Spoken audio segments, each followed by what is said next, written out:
Where were we? So this is session 14, Night Slow Agents, Dracula Dossier, and all that stuff. Brief synopsis of last session.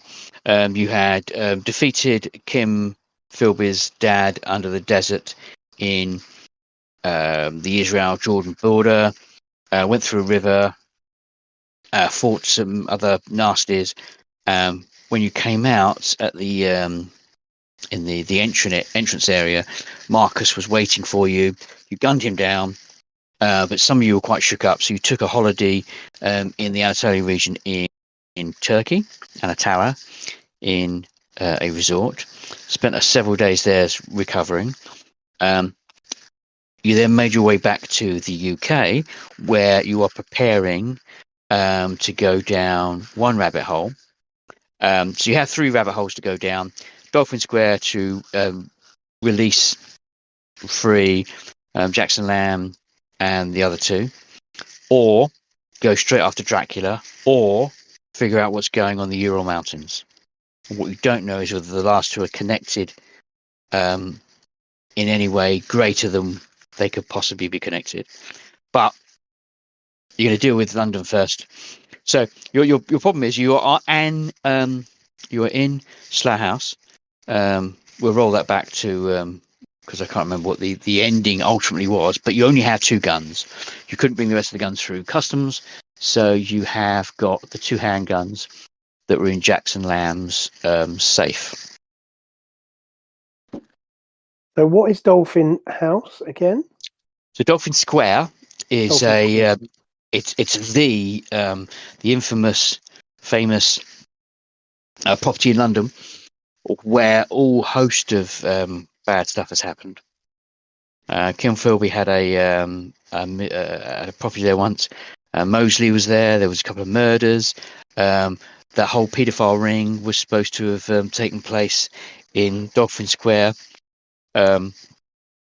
Tangentially, there was a different paedophile ring that was there, but the guy, I can't remember the guy's name, he made it all up, apparently. Spent 18 years in jail, despite there being in his notebooks, there are a couple of events that did actually happen, I believe. And William Hague lived there for a bit, as did Seb Coe, and there were rumours of rumours of the fucking, basically. There we go. I'm not going to sugarcoat that. So it's an interesting square, shall we say? Big old red brick building, isn't it? It is. It's lost some of its sheen, but this is so the last communique from Jackson Lamb several sessions ago was essentially they'd been captured and they were being held at Dolphin Square. And it's in close proximity to Thames House and Vauxhall Cross, which is MI6, isn't it? Yep. Okay, so I guess the obvious, the first. I mean, obviously, the getting into the building itself shouldn't be that difficult because it's a residential building. Yep. So you will have to find a key to get in. So it's not going to be simple. Yeah, but you could use the age-old trick of being a, Amazon / Deliveroo driver, buzzing on a few buttons and say, "Mate, I've got delivery for so and so." I mean, that's probably going to work, isn't it?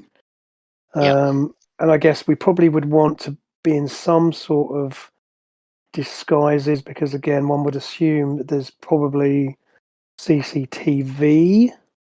So, overalls, baseball hats, whatever. So I think getting into the building is probably not the challenge, but obviously we don't know where in the building they're being held. You do a recce, and essentially it's the top left-hand corner. Right.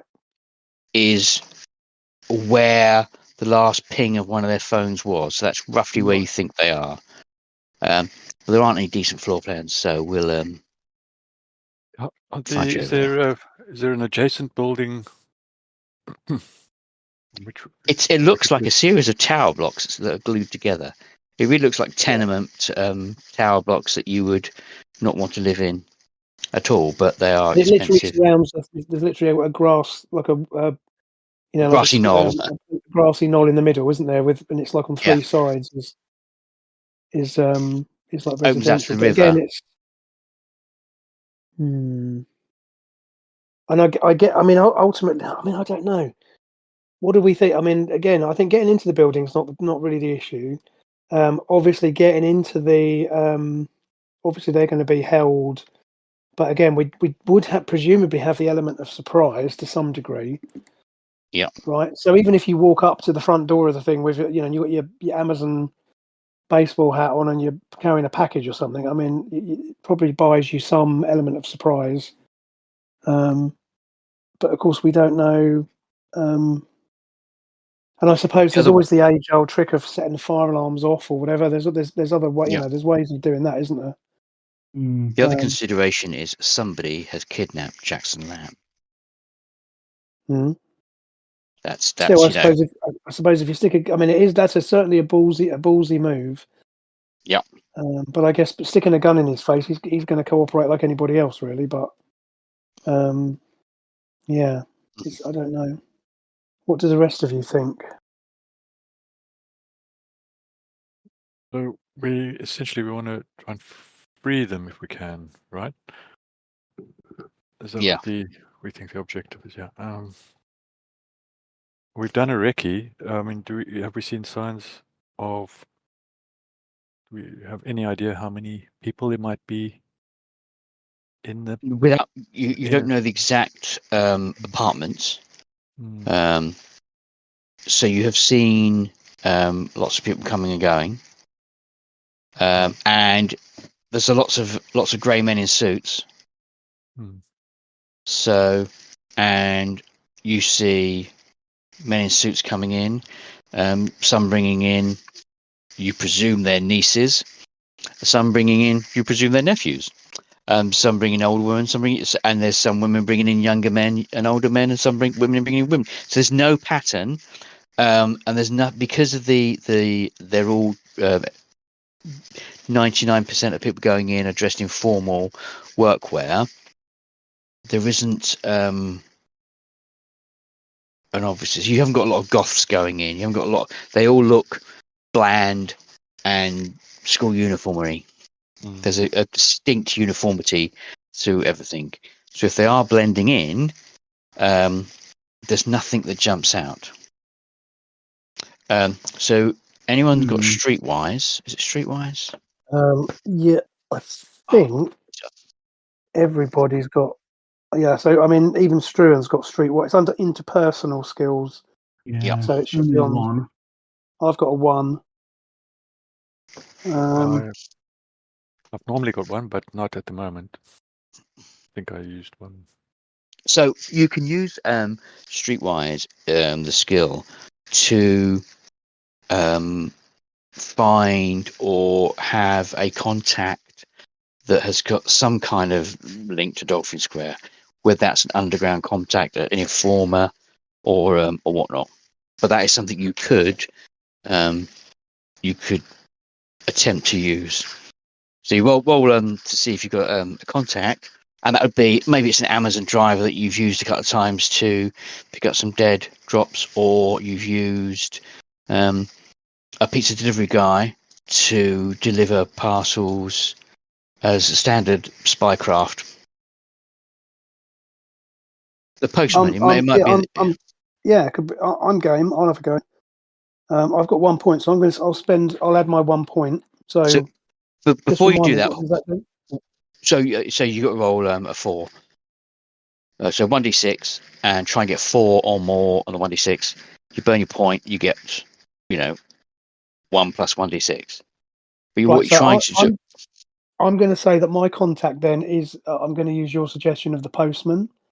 So I'm going to suggest that Struan, because Struan's an analyst, so he does a lot of shipping of paperwork between Thames House and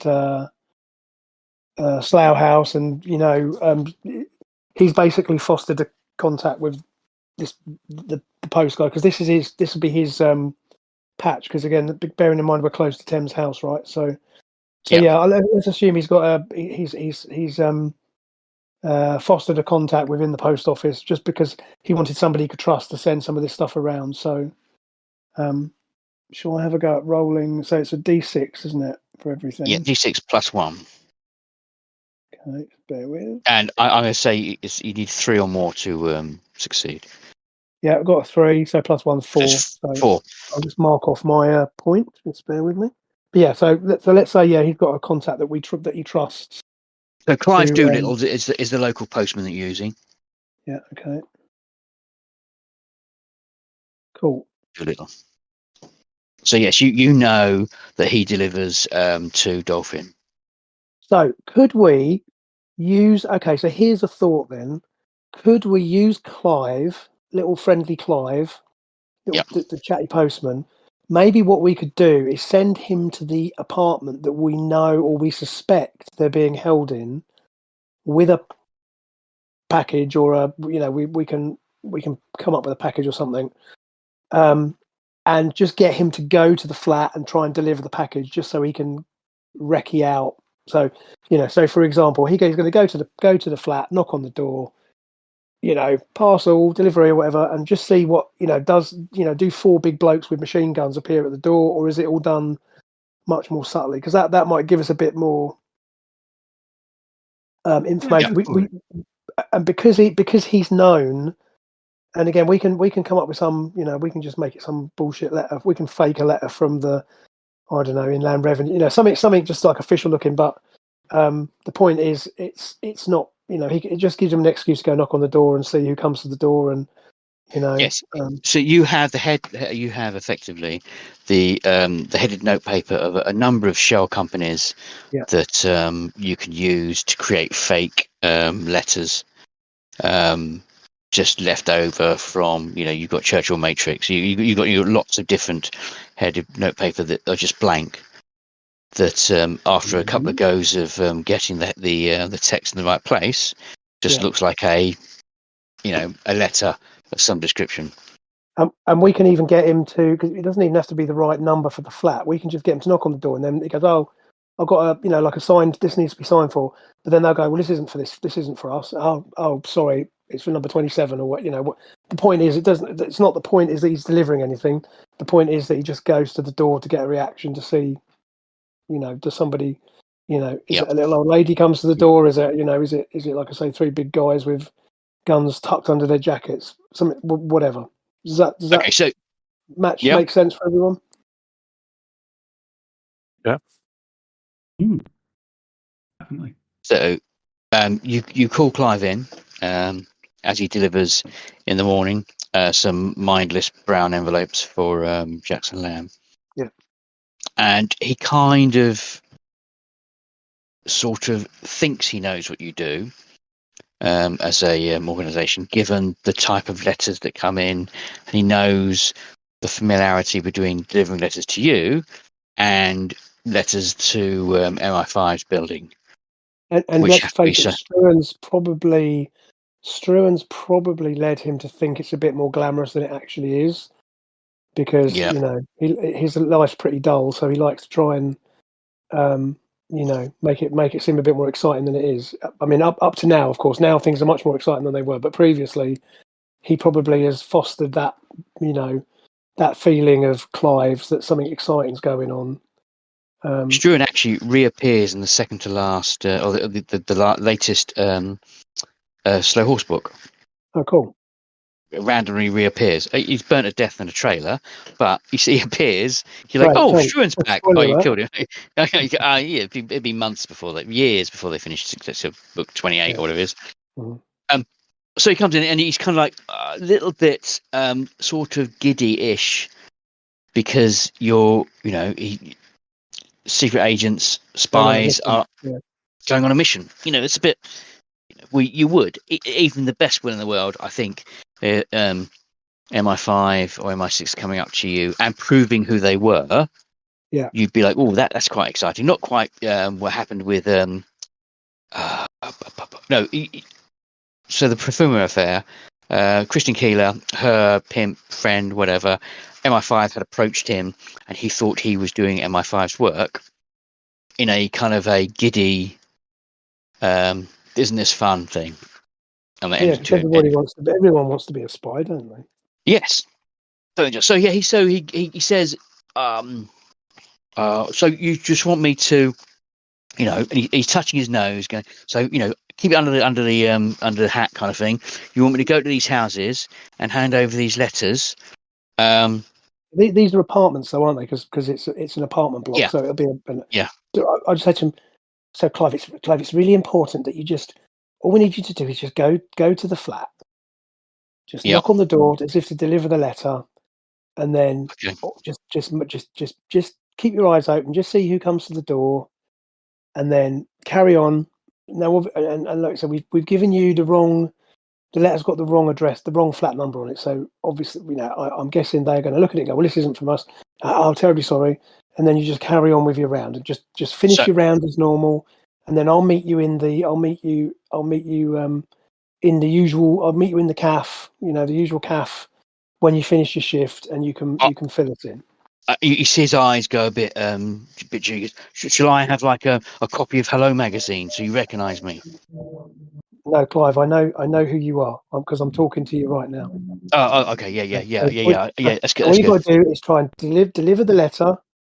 See what happens. See who comes to the door. Just take note, and then carry on with the rest of your round as normal. And then when you finish, when you clock off, then I'll meet you in the cafe, and I'll buy you a cup of tea, and you can tell me about it. Is that okay? Yeah, that sounds good. So prior to that, he explains that Dolphin Court, that particular corner, has, for argument's sake, 3 apartments on ground floor, 3 apartments on every floor, and there are, I'll recount them, 1, 2, 3, 4, 5, 6 floors. So that is 3 times 6 apartments. Right, 18 apartments. In that corner where something's going on. Okay. Well, we just say to him, well, just because he presumably would know. I mean, would it be a stretch for him to kind of know the numbers, or at least to make a good guess at the numbers?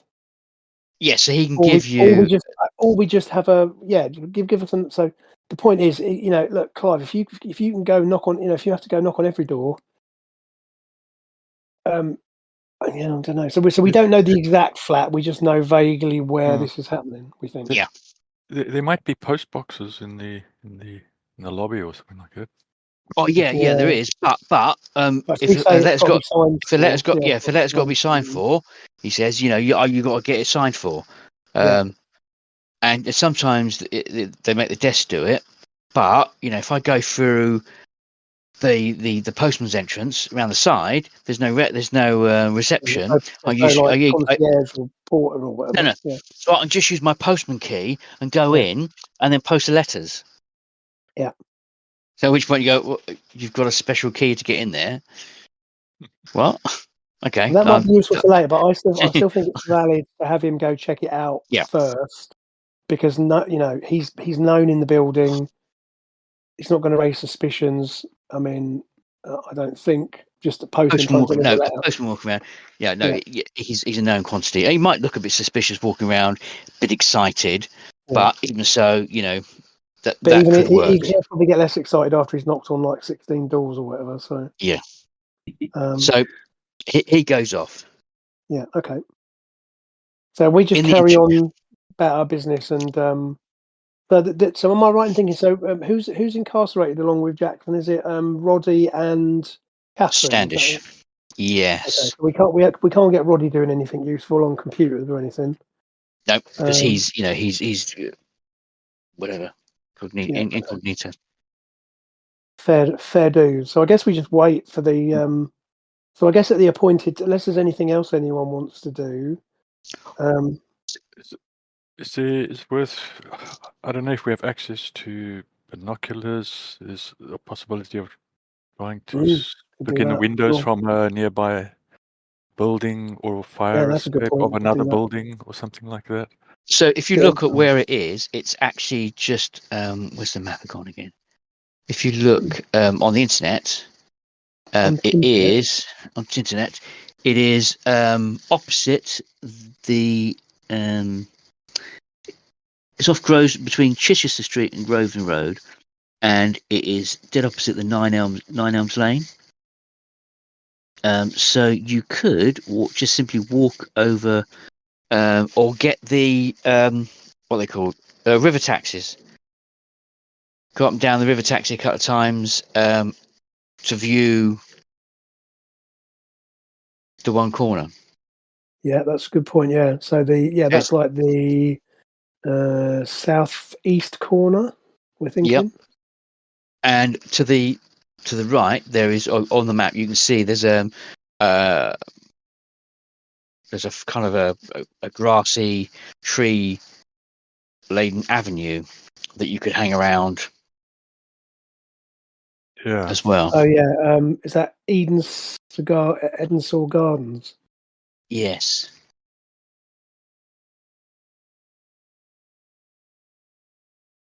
Mm-hmm. Yeah. Cool. So you flew out, so you don't have actually your cars are. You didn't take your car to France, did you? No, no. You flew. So your vehicle is presumably parked in the car park at Aldersgate, or around the back. There's a small parking. So yours and whoever else's vehicle is around there. Yep. Also, looking at the map, sorry, on opposite that corner, other side of Grosvenor Road, there's two or three tall buildings. Well, relatively about 4 or 5 stories high. So, Yep. That's an option as well, potentially.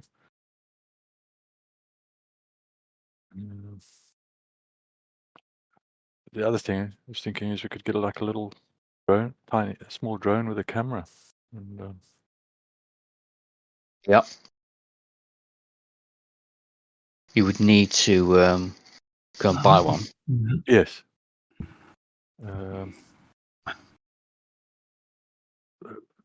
They're not that expensive, though. No.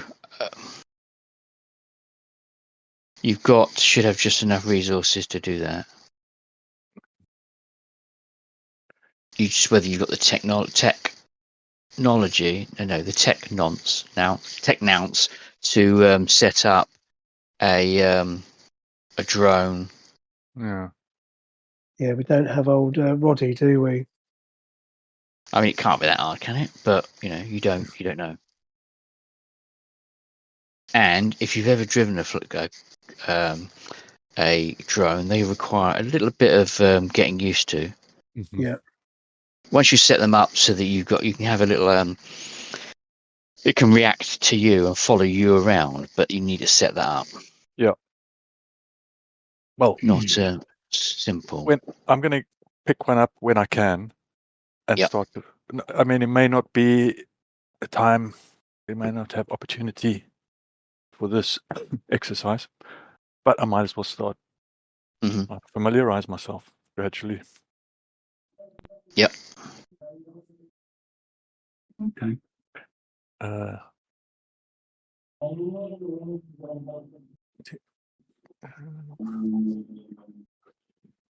Okay, there appears. Yeah.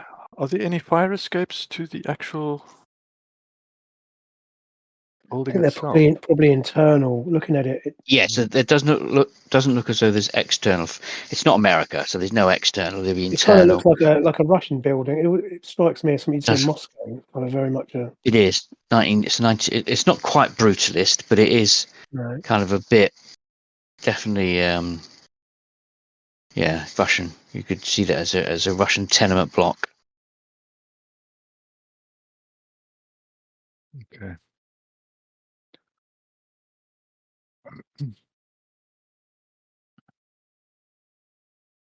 But that it is just a block of flats essentially. So it's not not super secure. So there is a noise in the back. Is that Anthony speaking, or is that just It was a motorbike going past the front of my house. Right, that's okay. I wasn't sure whether you'd spoke, and it was like didn't quite pick up the sound. There's got to be an easier way of surveying this place than buying a bloody drone, hasn't there? But even that, you're not gonna. It's looking inside. That's because it's a block of flats. It's not as easy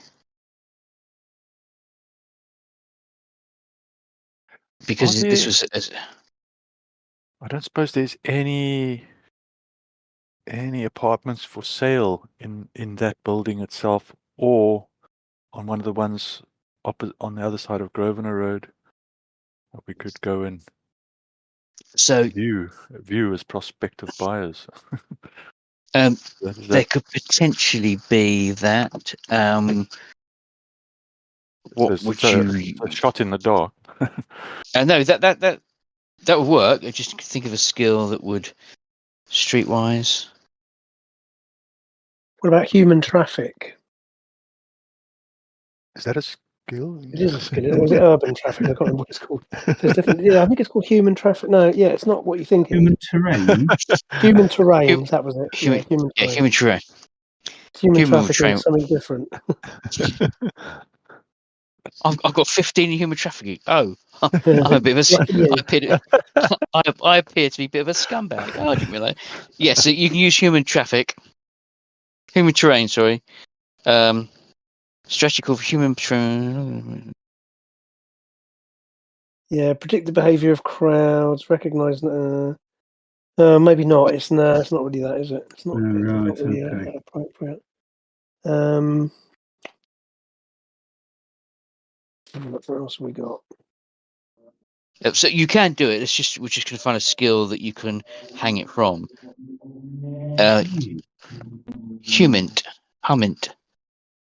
Humint. I've used Hummint before. Hummit's all of the 65.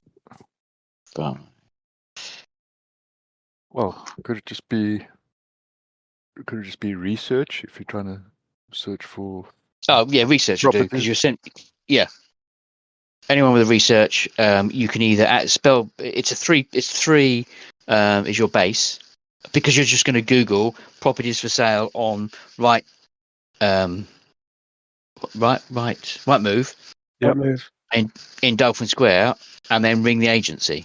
So it's a base of 3. So everyone can have a go at googling on that on their phones. All right. I've got 2 in research, so I'm gonna put all of that in.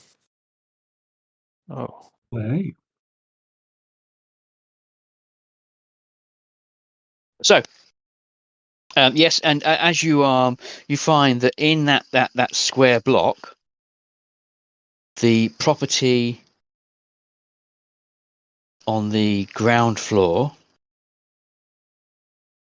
to the right. So if you can imagine a square and you've got 3 on that corner, the one on the right, for argument's sake, number 14,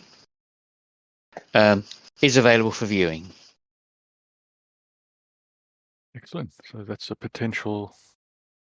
Saddles are the guys that have it for sale.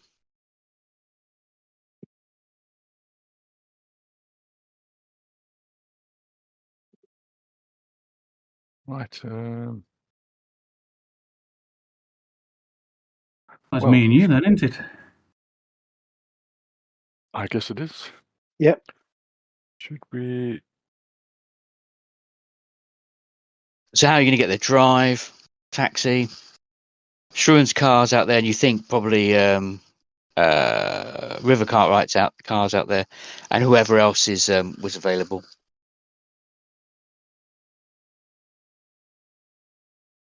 Yeah, just get a taxi. But all that talk of cars makes you could do with an a basic int roll. You want there's a character sheet. Essentially, you're looking for an idea or a memory of an idea. What should we use? What should we use? Just roll 1d6 and get more than 3. And all of you can do that. Okay. On it. 6. So I've lost me roll 20 session. A 4. So all of you got it. So as you wander over to the window to look down into the yard where your vehicles are parked, sitting between Struan's and Cartwright's vehicles is I want to say it's a red Zara Picasso, which is Marcus's. He's not going to need it. He's not going to need it. But also, if anyone, if Shirley's with you, she will remind you what she saw in the what should be the place where your spare wheel is kept in Marcus's car. An arsenal of weaponry, I seem to remember. Yes. From the episode, isn't it? He opens his boot and he's got like a whole bunch of automatic weapons in there. Moves the kids' toys away, and there's 2 Heckler & Koch MP4s and some handguns. Perfect. Oh, that will come in handy. So 2 things with that. You have to open his boot. If you haven't got his keys, which you won't have, you'll need to find a way of opening it without setting the alarm off. Or if you do set the alarm off, you can turn the alarm off quite quickly. Let's have. You can't open the bonnet. So you need to think of a way to disable the alarm on his Zara Picasso. Well, Struan's got mechanics of 3. Yep. Probably because his car is such an old workhorse. He probably has to spend a bit more time than he'd like to working on it. So I reckon he's probably got a fair shot at being able to certainly disable the alarm. So yeah, I'd be willing to spend some points to make that happen. Okay. Disable the alarm and open the. Opening it is going to be relatively simple with a coat hanger, but the alarm is the next sequence. How would you go about doing the alarm? So I think he basically. So you said it's a Zara Picasso. Yeah. So that's a Renault, isn't it?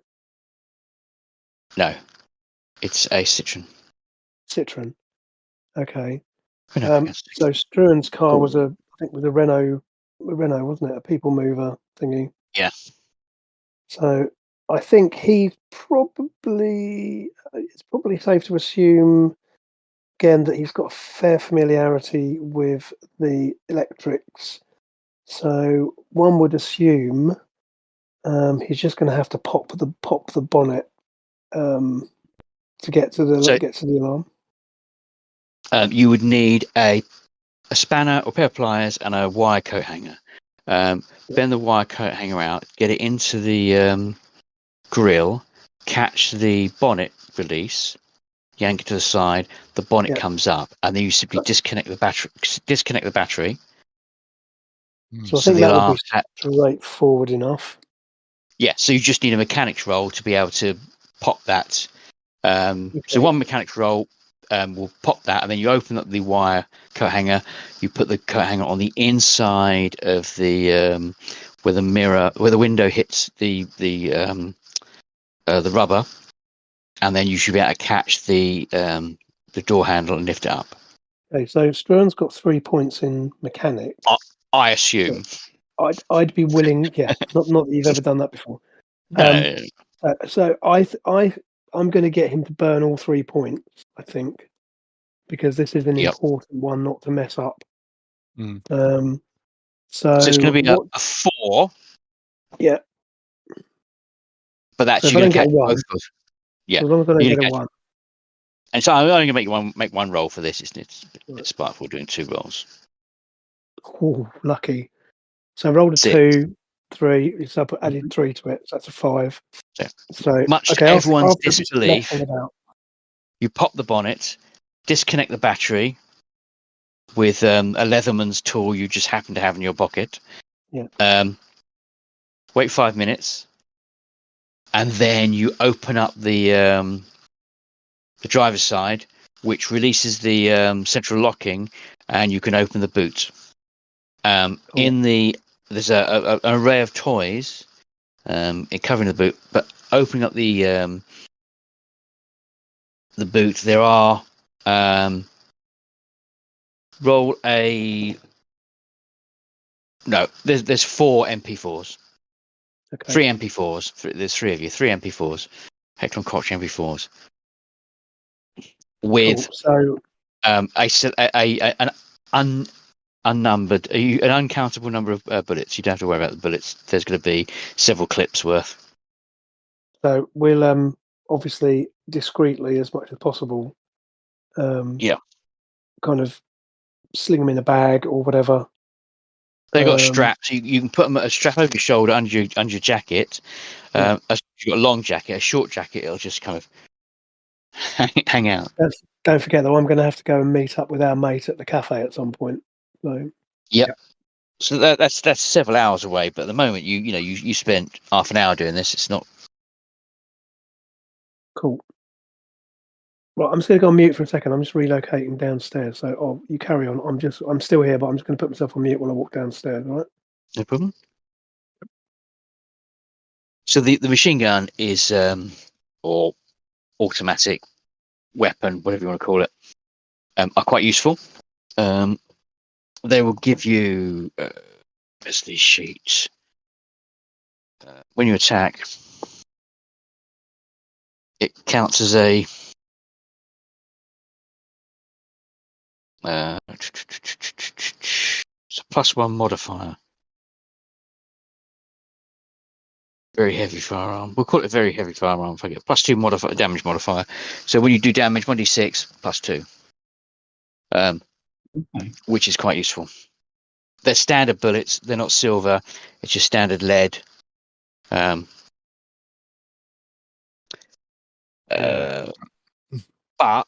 in rummaging around the bottom of his gun case, as it were, there are all these guns that are sunk into foam. There are kind of clips full of bullets. At the back, there is a box which has got it's shotgun shells.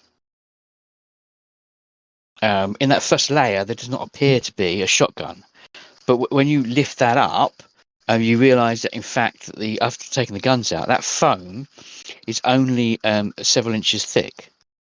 But that space is actually much thicker. So you realise that you remove the shotgun shells, lift the foam up, and beneath there are 2 shotguns. Opening up the box, you have 8 shells in there. Each of them say either silver or garlic. That Marcus is a naughty boy, isn't he? Yeah. Well, he was a member. He was Edom, whatever that is. So 4 silver and 4 garlic. So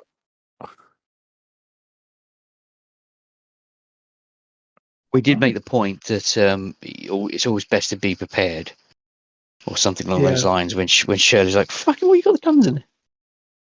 Yeah, bizarrely, I haven't even thought that there might be vampires involved in this, which is ironic considering the game we're playing. But did you say two shotguns? 2 shotguns. 2 20 caliber shotguns, but you've only got the 8 of these kind of, should we call them anomaly rounds. There are a bunch of other shotgun rounds, but these are specifically, it's like they're a paper cartridge with those words written on them. Yep. Okay. So we're certainly not lacking for firepower, are we? Yeah. Not now. Should we Nope. load the shells, 4 shells into each shotgun? Either 4 silver in one gun and 4 garlic in the other, or intersperse them. I think intersperse them. Hmm. Because then if you alternate them, then if one doesn't stop them, then the next one might, or the next one should, if that makes sense. Yeah, I think that's the way I would go for it. Yeah. Okay, yeah. So I see your point. Yeah. you do it so that so you put a garlic and then a silver, then a garlic, so that when you fire the 2 guns, the first round that goes off in gun A is silver, first round gun that goes off is garlic, and then you can, you've only got those 4, 8 in total. Yep. Along with the Heckler & Koch machine guns. Mhm. Yep. Okay. Well, that So was... we're ready to fight a bit of a war here, aren't we? We've got plenty of firepower for sure. So after your 8th cup of tea, you realise that it's getting close to just after lunch. Clive should be getting to the coffee shop soon. Yeah. Ready for your conversation. Okay, so I suggest we drive. We drive over there together. But then if the other 2 stay with the car, and basically might be worth keeping. So if we can park up somewhere where we've got a view of the cafe, and obviously the other 2 can just look to see whether it looks as if he's been followed, which might sound paranoid, but we are playing. We're in a spy thriller, right? So I'll go and meet him on my own, so as not to spook him. But if the other 2 just like park up and just observe and see whether it appears as if anyone's following him when he goes to the cafe. Makes sense. And I'll have I'll put my phone on to record, so the audio recorder running, so that I can record the detail of what he says to play back to the others. But obviously they can then also text me if they spot anybody or whatever, if there's anything untoward. Yeah. But other than that, I just get out of the car and sort of pull my coat around me and head off to the cafe, and I'll go in and buy a couple of cups of tea, find a table as well placed away from others as possible, but might not be possible in a crowded cafe. But and like I say, I'll just sit and wait for him. 20 minutes pass, and he turns up again, and he's less glazed with excitement. He sits welcome down. to the world of espionage. And he's got 5 post-it notes. Each of the post-it notes has 3 flats on it. Right. Cool. Oh, very well done. Top floor. And he starts going through the top floor. Each floor, the same thing. Mrs. Jones, Mr. Smith, Mr. Ahmed. Gets to the bottom floor, and he says, Mr. Jones, and the other one's empty.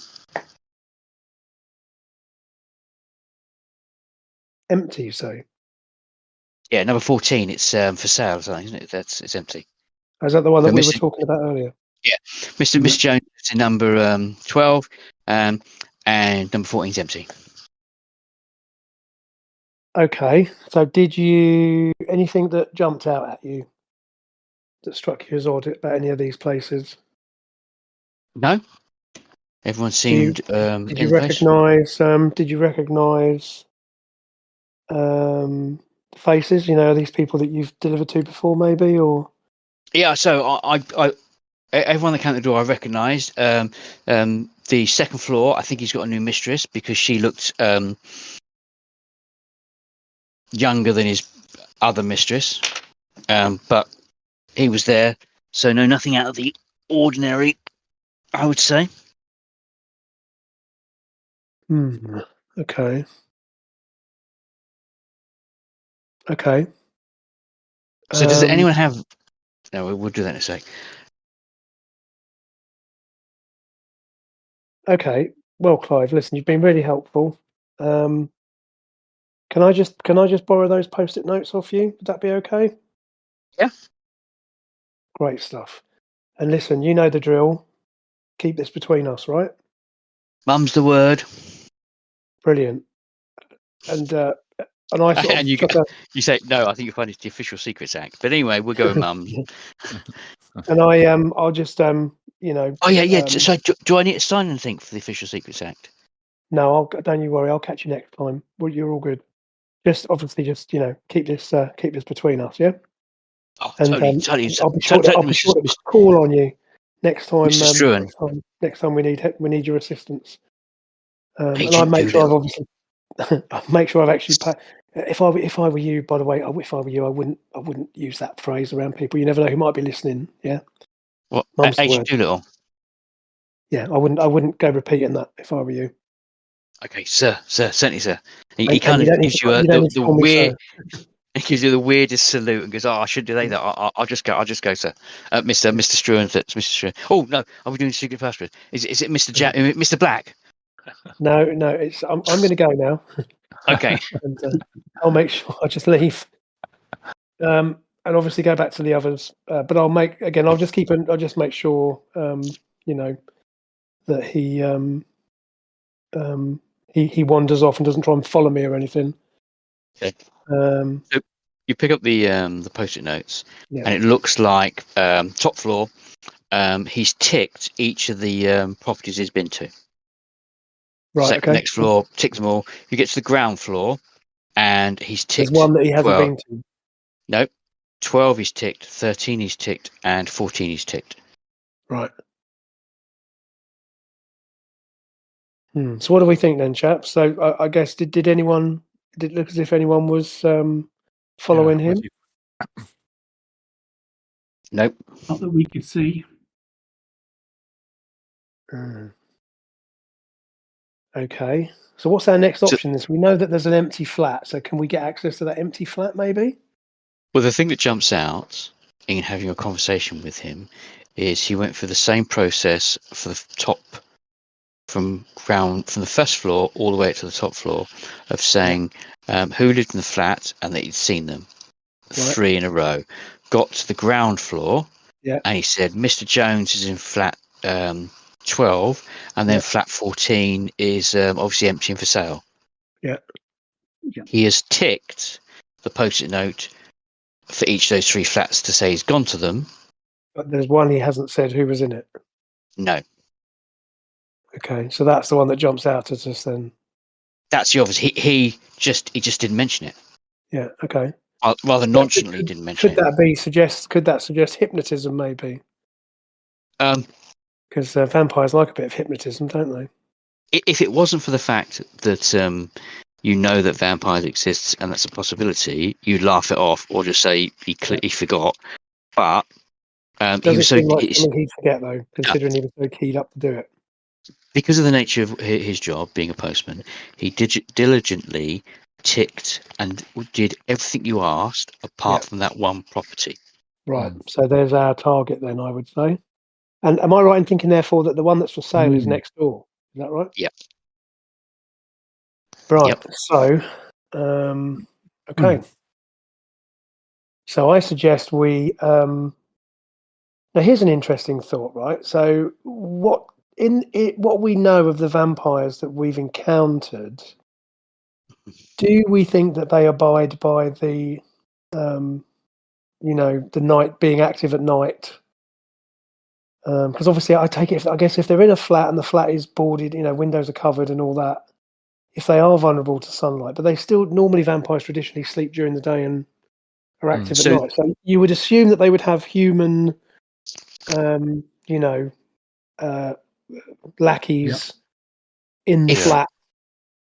Who would probably don't want to be attacking it at night, I would argue. No, Does anyone have vampireology?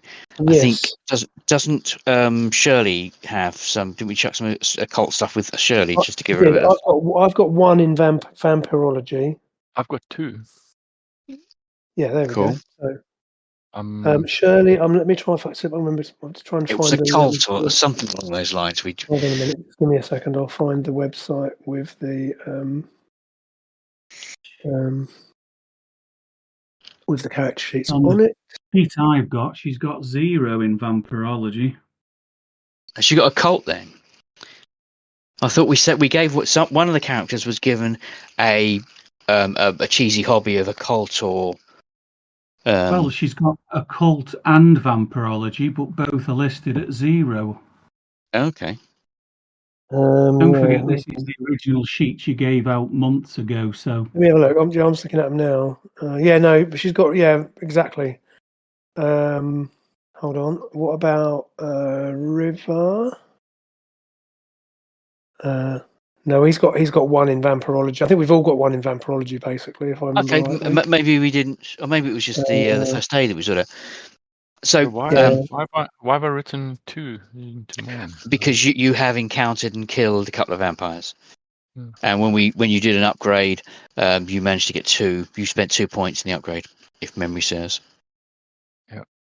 So you can, because it's based on what you have learned, you can make a vampirology roll. And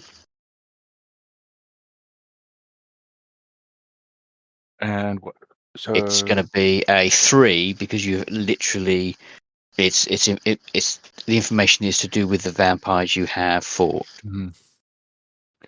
Well, I've got 2. How much do you guys think I should put into this? 2.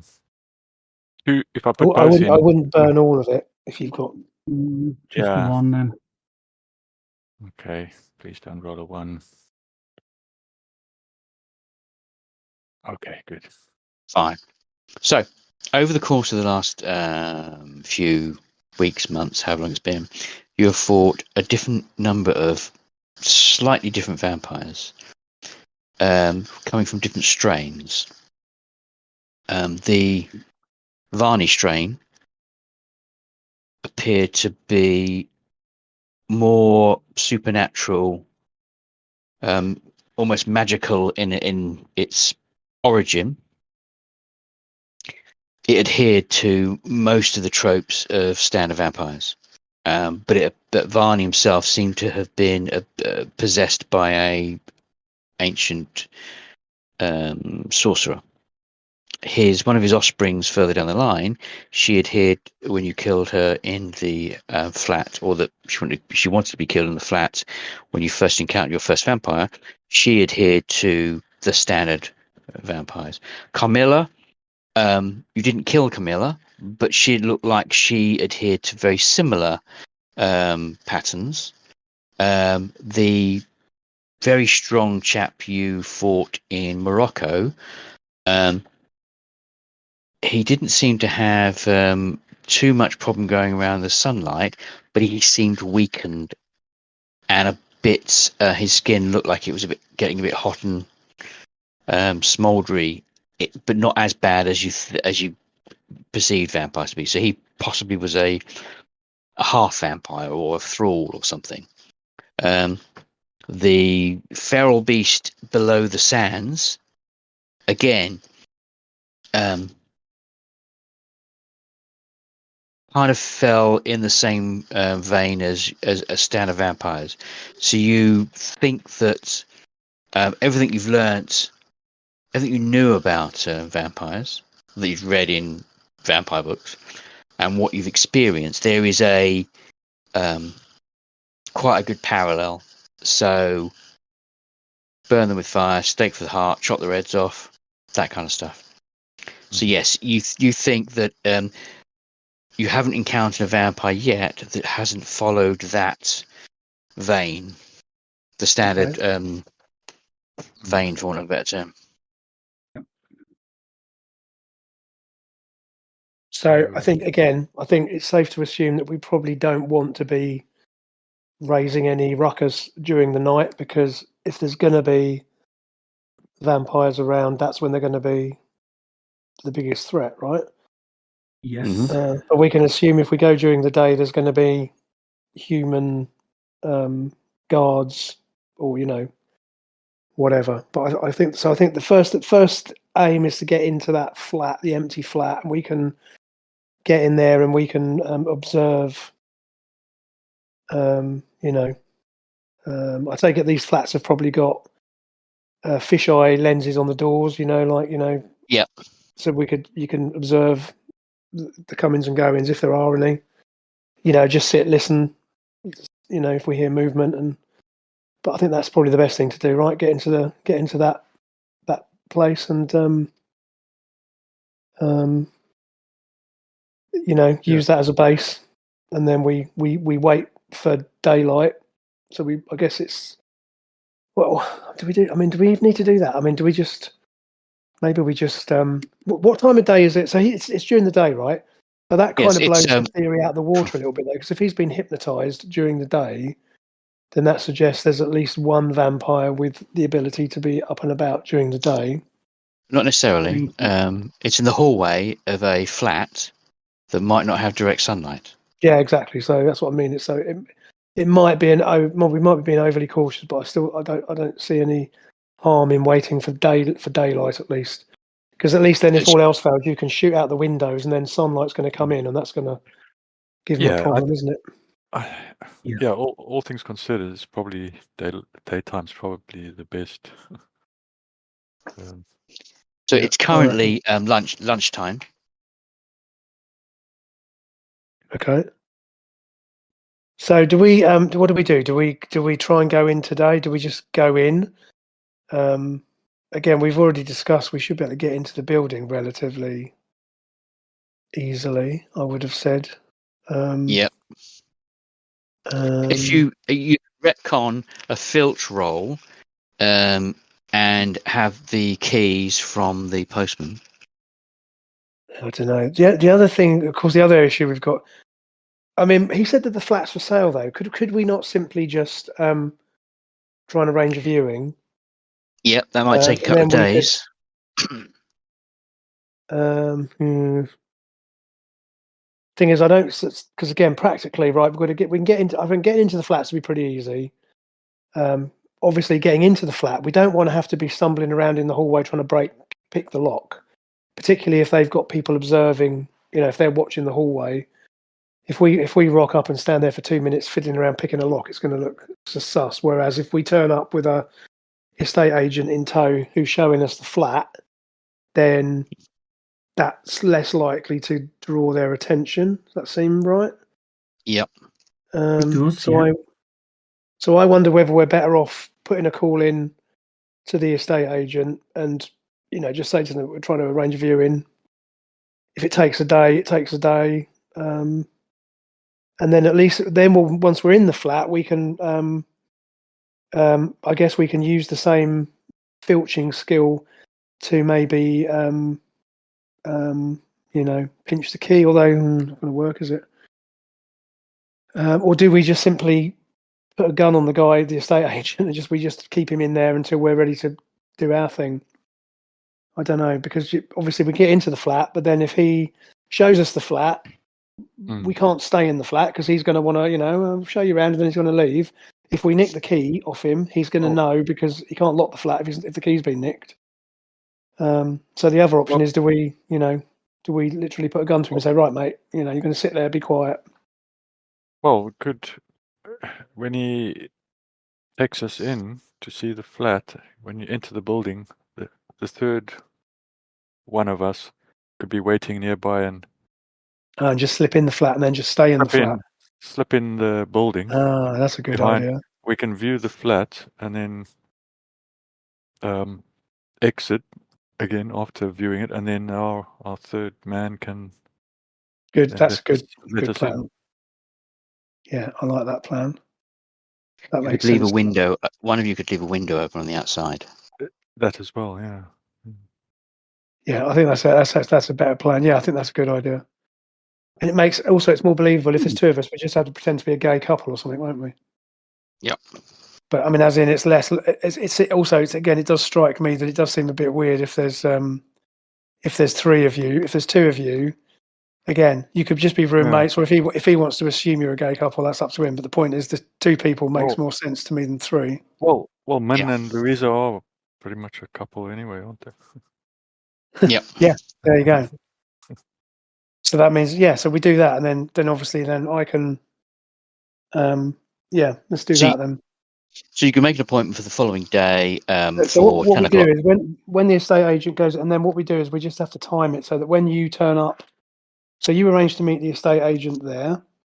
I'll just be in literally by that. So when you go in, you can just hold the door open for me, as if I'm just coming back to the flat, to my own, So he lets you into the apartment block. You go in, you're making small talk with him.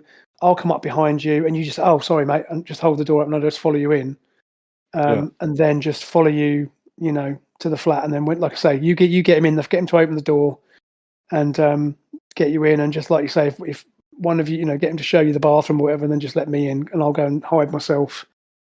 There is a bit of a risk that if they're observing the hallway, they might clock it, but I don't think we can do much about that. Or else, as Kevin suggested, the other option is if one of you leaves a window open, just arranges to leave a window open so that I can get in from out, or we can get in from outside. What do we think? We can try both. Yeah, try both. Yeah, good idea. So we got potentially two. Okay. So make a tradecraft roll. For all of us. Yes, everyone make a tradecraft roll, and we can then see an average. Basically, it's going to be it shouldn't be a hard thing to do. So it's a 3. I'm going to use my 1 tradecraft point. Struan, cock that up. Struan's outside the wrong. Yeah, outside the wrong building. Yeah. So, Min, you walk in. You've opened the window. The window's wide open. But Struan, as you get to the corner of the building, looking in, there is a woman reading. Come on, we nailed that. Look, if you're doing an average, look, what's that? That's what? That's 14, 15. Everyone in the building nailed it. Well clear. You're at the other end. 5, so. As you're looking for the window, you turn to the left, and at the far end, you can see Struan open the window, look out. No, Struan.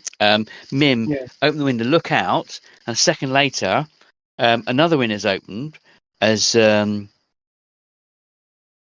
Louisa opens a window and has a look out, and you realise you're standing outside the wrong corner. So you run down. You wait to hear the door shut, and you climb into the flat, shutting both windows. Okay. That's, so I'll just take a moment to calm down a bit, and then just I'll sit quietly. Obviously, arrange, put gun, etc. down, and just quietly go to the door and just peer out through the peephole, just to keep an eye on the flat that we are interested in. Nothing's doing. Yeah. And so your options are either put the front door on latch, walk down and let them in, or let them come around the side and climb in the window. Probably through the window is probably less risky. Yeah. I don't know if we want to leave the flat door. Yes, I think we just do that. Okay, so so they can just text me when they're outside, and I'll just go and quickly just let them in. Yeah. Within the hour, you have scouted the flat out, and you're now all standing inside the flat. Quite a nice flat. How long do you want to observe next door? I mean, what time of day is it now? So this is around 11 o'clock. Well, I think we give it an hour. Okay. Hour passes. We want to probably act during working hours, because most people, it's like the building's likely to be quieter during the day because people are at work. So that's one. Look down the corridor. You can actually less likely to have people running, walking up and down the corridors because it's during the day. Yeah, so looking at the corridor, through that little spy hole, you can kind of see all the way up one end and just a little bit to the left, And it's definitely quiet. Nobody's coming and going. Nobody's going. And there is a distinct silence from the outside. Opening the letterbox slightly, you can't hear anything. Nobody comes, nobody goes. So you did do we notice think? No, sorry, go on. the curtains for that property are closed.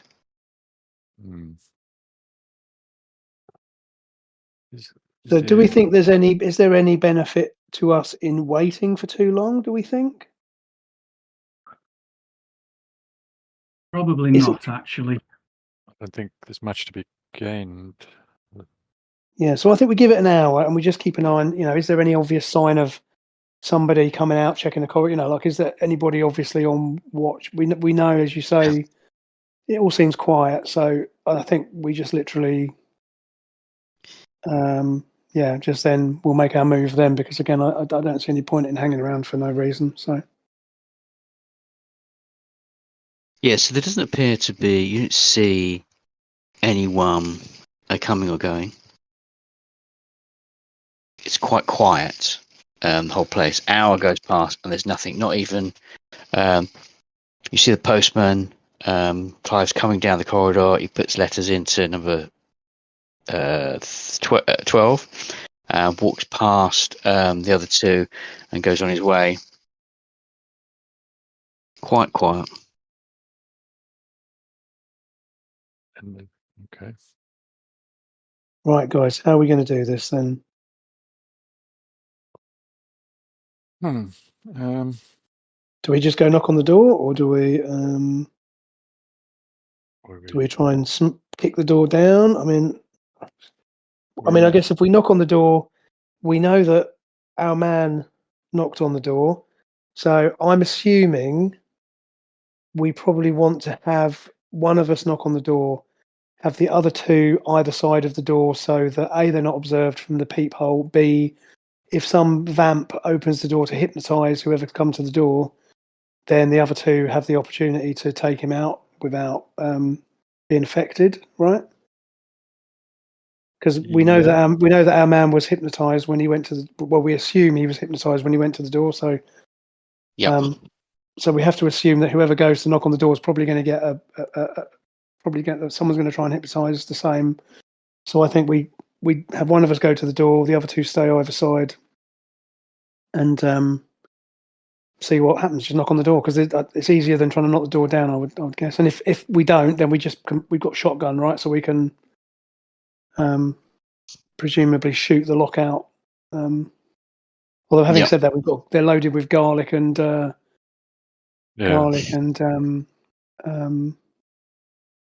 haven't put silver. Yeah, so, you haven't put normal rounds in the shotguns. But an MP5, will make short order of the lock, I would have thought. But I don't know. I've assumed you've taken in some satchels or golf bags or whatever to smuggle the guns in.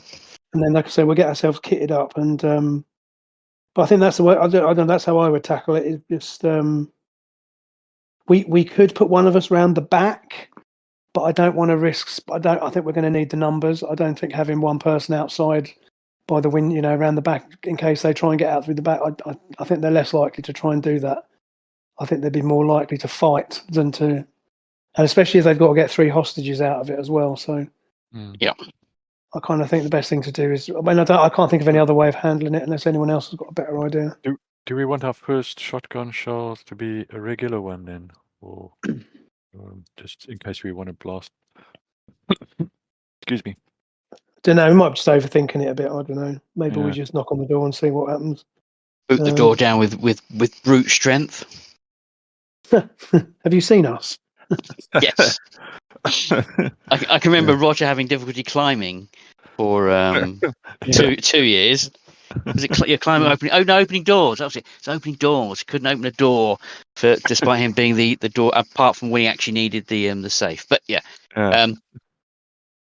so that's your plan. Well, I think it's not the perfect plan, but I think the point is, obviously one would assume, given what happened to Colin or whatever his name was, Clive, whatever happened to Clive, they didn't feel the need to kill him. It looks like they hypnotised him. So it's reasonable to assume that they'll deal with anyone who comes to the door who's that they don't recognise will be the same approach.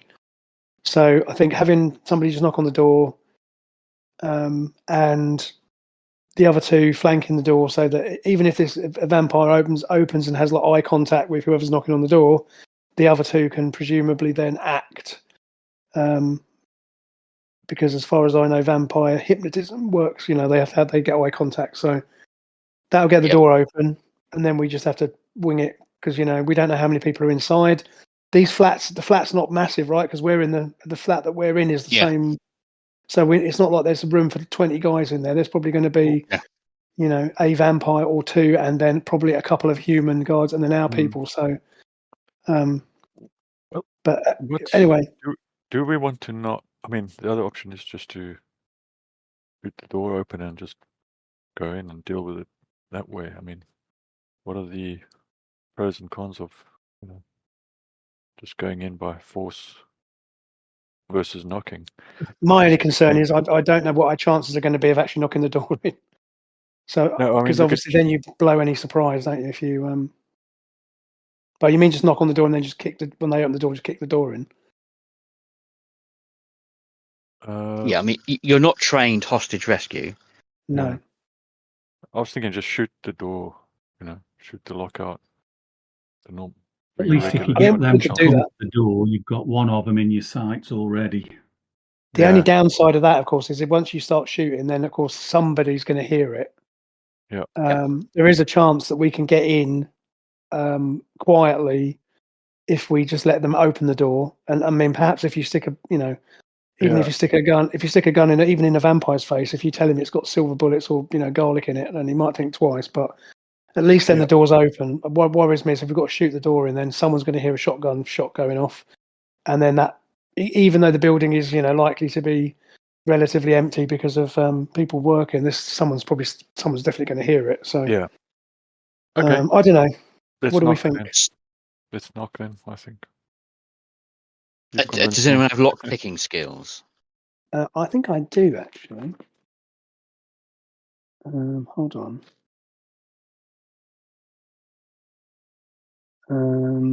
Maybe not. Is there a lock picking skill? Infiltration. Infiltration you used. Yeah, so I've got 2 points. I've got 3 points in infiltration left at the moment. Yep. So I could certainly use that. Yeah, I'd be willing to. Yeah, you're handy with a hairpin. So make an infiltration roll, and it's going to be a lockpick. So it's a 4 to get in. Louisa's going to do that. Louisa's going to do it. Right. So then I suggest that me and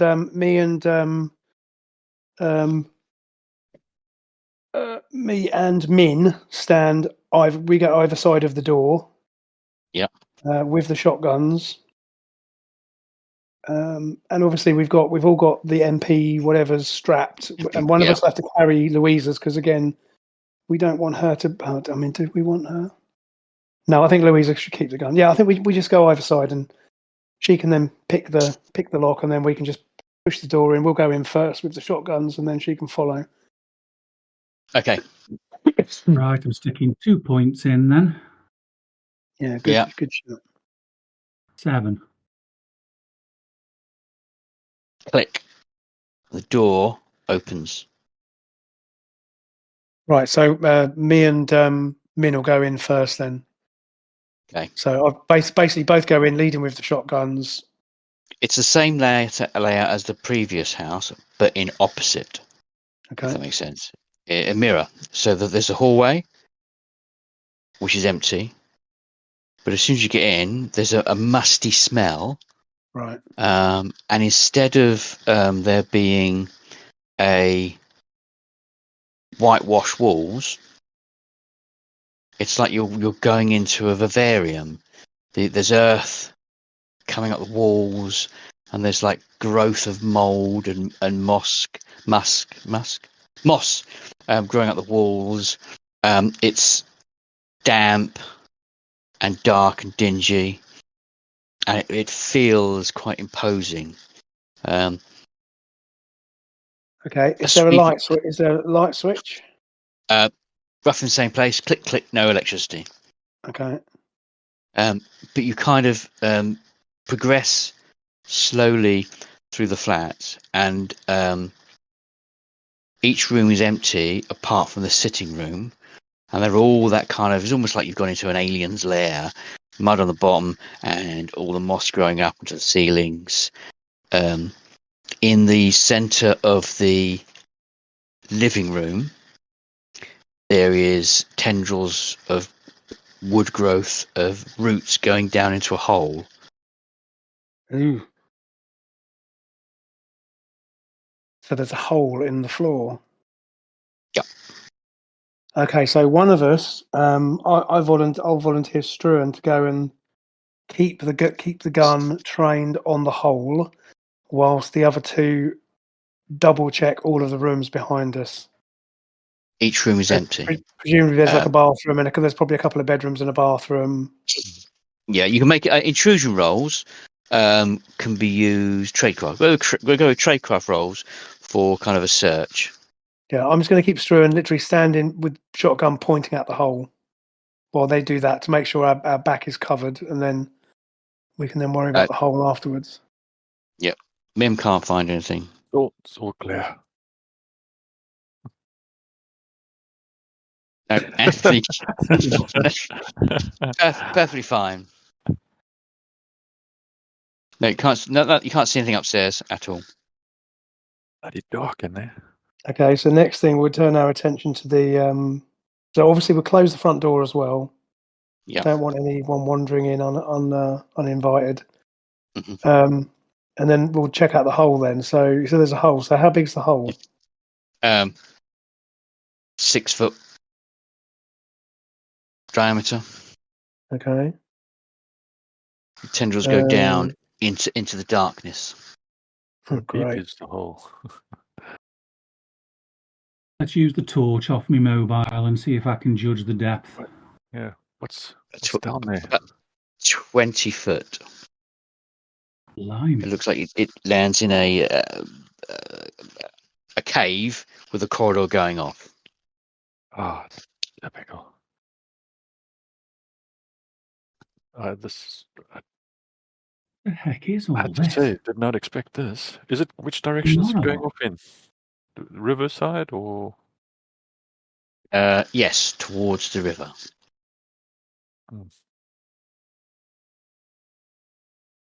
If we all quiet, can we hear anything at all?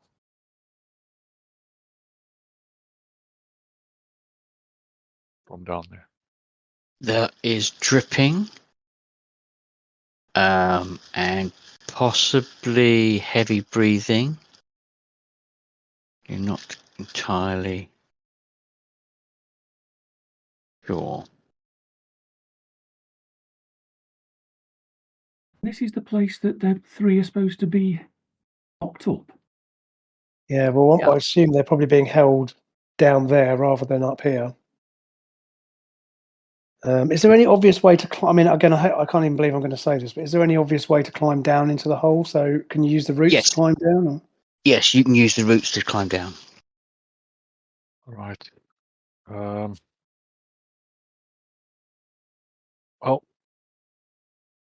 I guess we're going down, aren't we? Well, I mean, we've come this far, you know. Yeah. I don't see any benefit in. There's obviously nothing up here, so obviously they're using this as a. Yeah, so it's not ideal, but I don't know what else we can do. So, unless I mean, do we want to go get other equipment, or do we risk losing surprise if we don't just go for it now? We've got some heavy kit. Yeah, I mean, we haven't got torches or ropes or anything, but I mean, again, yeah, I think we just have to. We just have to go for it. I think. Okay. So what do we need to do to climb down there? There's not a climb skill, is there? There isn't like an athletics. Athletics. Well, there is athletics. Yeah, athletics, basic athletics. I'm going to say it's 4 because you weren't expecting this, It's rope. It's roots.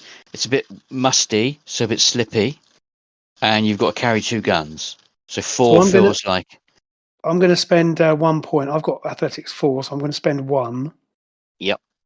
So Struan's going to. I'll go Who's first. going down first? Yeah. Struan's going to string his. So I'll slap the because I've already got the MP5 on it. I'll presumably on a strap. Yeah. And I'll sort of strap the shotgun as well because I'm going to need both hands to climb. Because. Yeah. And what do we need to get a 4? Did you say? 4. Excellent. Right, so I got a 6 then. So I spent what's here? So I rolled a 5. Okay. And, so you go first. You get within 6 feet of the bottom, and you can hear the chattering of teeth. Oh, great. Okay, so I'm going to. As soon as I hear that, I swing round and frantically pull the shotgun. Grab the shotgun and point it in the direction of whatever's making that noise. So, if you can see the map, yeah. Hold on. you arrive in this area. So, hold on, it's just crashed on me. Hold on. Okay. It's only the Roll20 section. I'll just go back in. So just give me a sec. It's loading now. Bear with. How do I get to there? Bear with. Still okay. Right. So I'm in it. I can see the map. Okay. Yeah. Why can't I move you? Where are you? You map then. So I'm just trying to work it. I'm down the bottom. Oh, here we go. There we go. So you are there. Oh, I can't see my counter. I can see Min and. Can you see your counter now? Let's see. Map. You may need to zoom out. It's near the top in the middle. Oh, is it? Why? Why? Because you're two at the bottom. Hold on. Yes. Let me move those. Yeah. No, I see. Okay. Okay. I cannot move my token though. Okay, so let's just go with undo. Hang on. Just gonna. Yeah, I can see you two can move, but I can't move mine. Advanced layout. Why can't I? Because I can't scroll up. Right, I'm gonna have to move him down to actually open character. Just Yeah, I haven't used Roll20 for a long time. what? Oh, it seems to have gone. Why is that not edit? Right, there you go. Player's journal, Stuart. Avatar in Player's journal. There we go. Struan.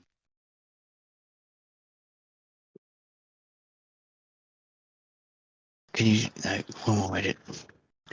Thought I'd already done this. No, there you go. You should be able to dig around with him now. Where is he? I just move him into the light. Oh, okay. There we go. No, I can't move him. It doesn't matter. You can move him for me. It doesn't really matter. Yeah.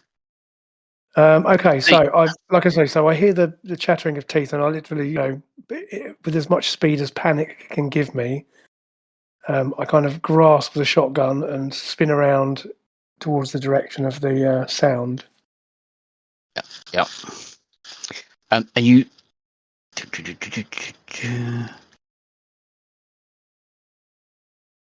There is a pair of long fingers, finger-like claws, just kind of standing in the entrance to a tunnel going down. Just you can see them just twitching a little bit. You can hear the teeth chattering. You can't quite see unless you shine a torch up there. You can't. But there is a figure there with long fingers. Is it moving towards me, or is it just staying where it is? It's just standing there. So in that case, I'm going to stay. I'm going to move away from the hole so that the other two can climb down, and I'm just going to stand covering it with the weapon.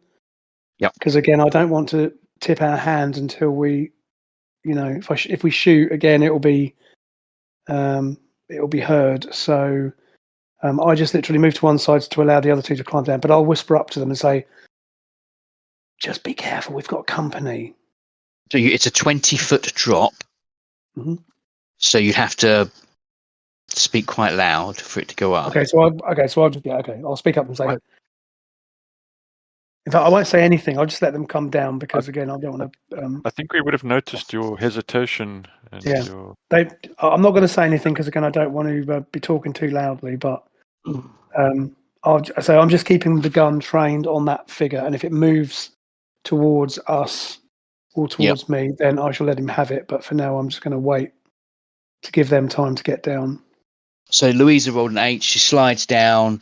And I just finishes down. I sort of, point at this thing.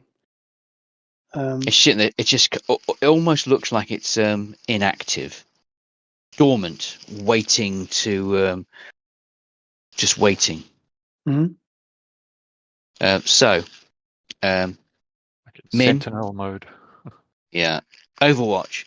You start to climb down, and again you notice this thing sitting there, and you stand at the bottom of the pit. And it's just teeth chattering. And you hear the sound of wood kind of snapping, almost like it's almost like you hear the roots growing. As you look up, the top of the tunnel appears to be closing to a small 1 foot diameter hole, like the roots have just come together. Excellent. Of course. What the? And a woman's voice echoes through the tunnels.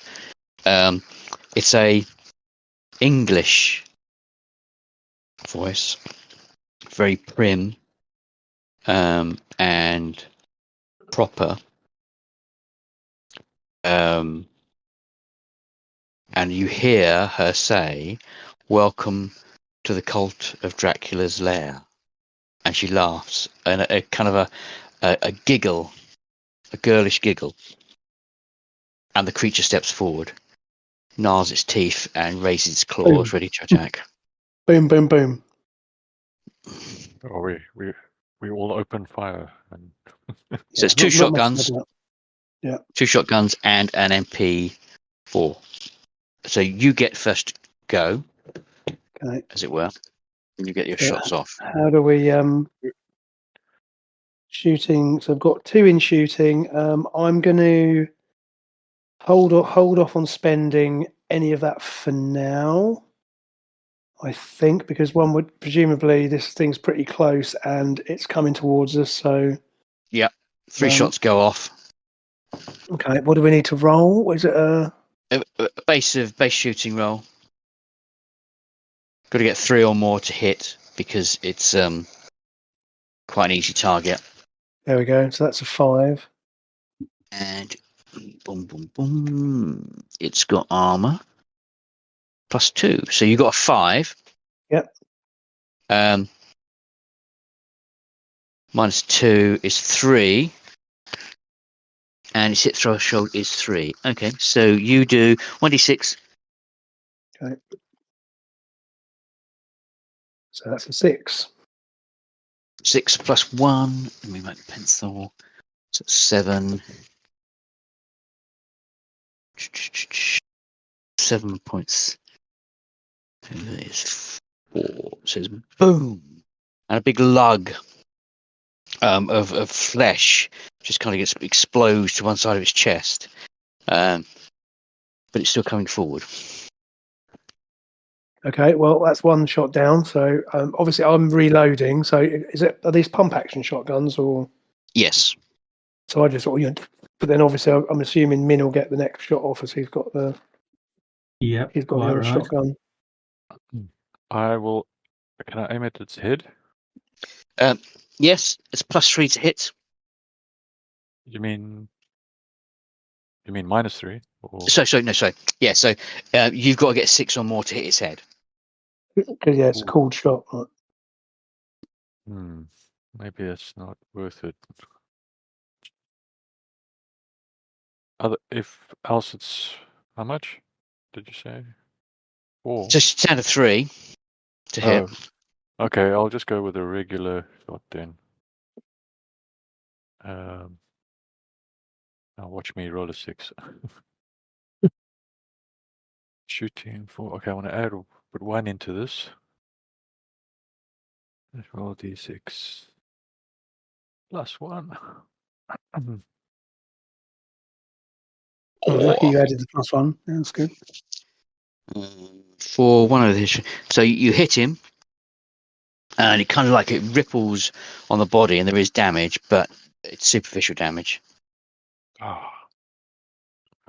hang on a minute. So he's taken garlic and he's taken silver, and it hasn't. Nope. Oh, okay, that ain't good.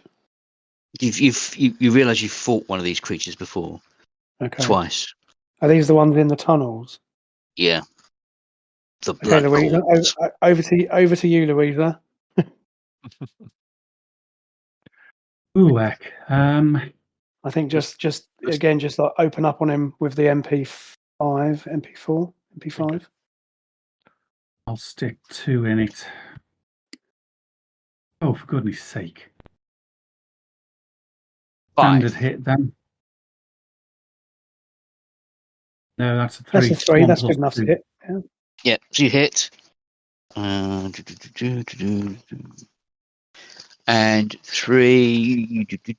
Hit him. +2. So, yep. He just, the bullets hit him, but doesn't seem to do much damage.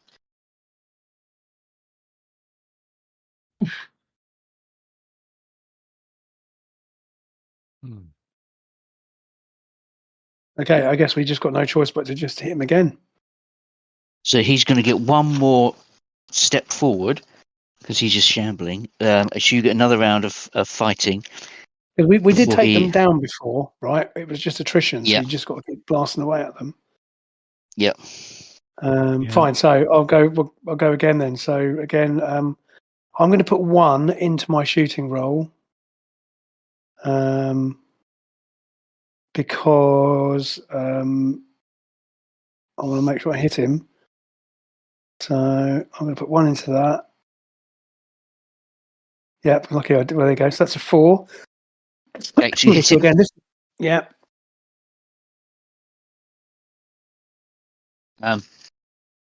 1d6 damage. Okay. Bear with. 1 plus 1, 2. 1. So no, his body ripples again. Do we seem to be doing anything to him, or is he just bits of damage, but not much? Okay. Are we better off just like slapping him in the mush with a shotgun butt? Yes, because it's his armor is only versus shooting. Ah, I forgot that from last time. So okay, so my next action will be then to just literally flip, just basically clobber him with the shotgun. So perhaps I'll just shout to Min, just hit him. Yeah. I'm going to use he's going to get the butt of the shotgun in his temple. If I can. Okie dokie. Or forehead. So does that come under hand to hand? Yes. I don't have any points left there, so but I give it a try.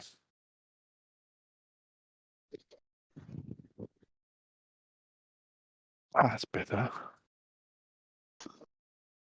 What'd you get? 5. 5. Hopefully that's enough to make contact. So 5 hitting 1d6. But your weapon is just going to be that. 1d6 damage. Oh, damage. Excuse me. Oh man. 1, but that is actual damage. Yeah. So it's just Louisa before he gets to hit you. Right then, let's turn the MP5 on its side and I'll smack him across the head. Mm-hmm. That's the way to do it.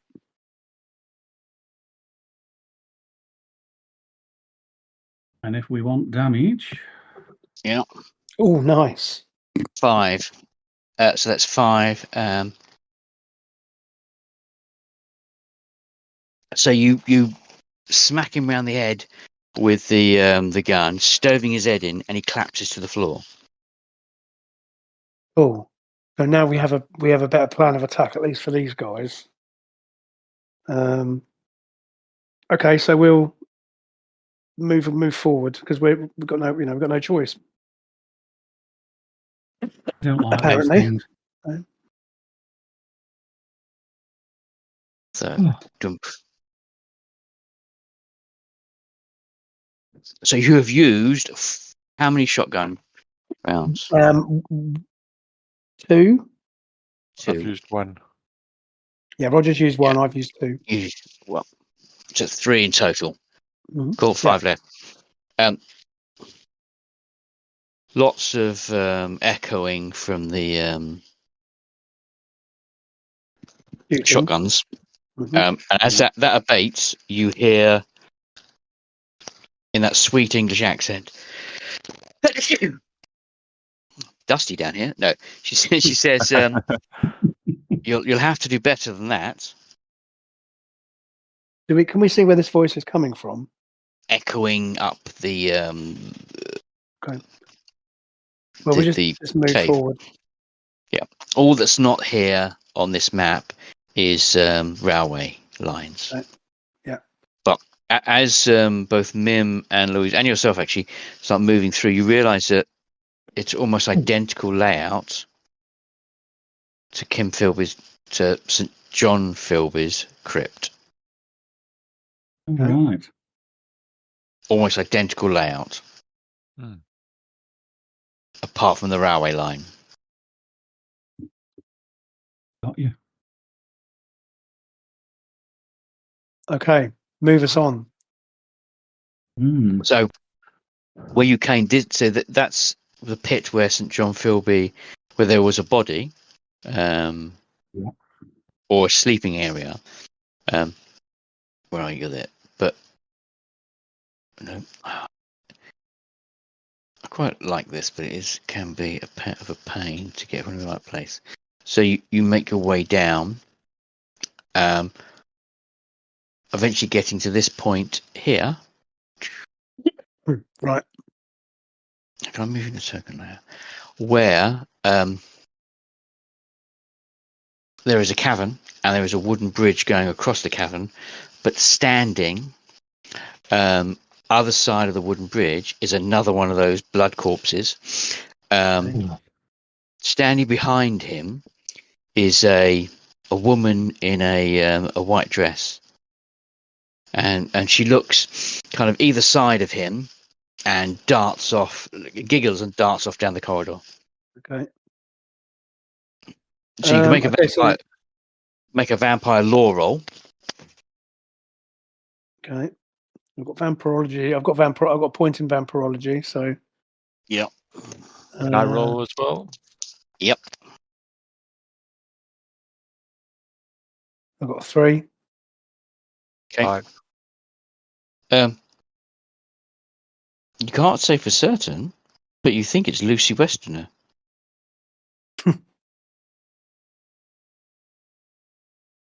So from Dracula, the novel, obviously. She was his first victim. She was the friend of Mina, wasn't she? Yep. Yep. We've got to deal with this guy first. So is he advancing on us or is he just standing there? He starts to step forward. So we'll let him come to us because we don't really want to be on the bridge the bridge is too narrow to don't really want to be tackling this guy on the bridge, do we? You got 2 options. Wait for him to come to you. and you can fight two abreast, or take the bridge out and he'll fall to his demise. Yeah, but then we can't get across the bridge, so. You can. You can attempt to leap across the bridge. No, Chasm. not at all. I think we just wait. We just wait for him to come to us and just because, like I said, if there's two of us side by side, just battering him with the shotgun butts, then it's probably going to do more damage than. Yeah. I think we're going to have to be patient because, again, I don't want to get trapped. Be fighting him on the bridge. Unless we have time to get across and be fighting him while not on the bridge, but then we've got the bridge behind us. So. Okay, so he steps forward. He's not fast, is he? Let's just double check.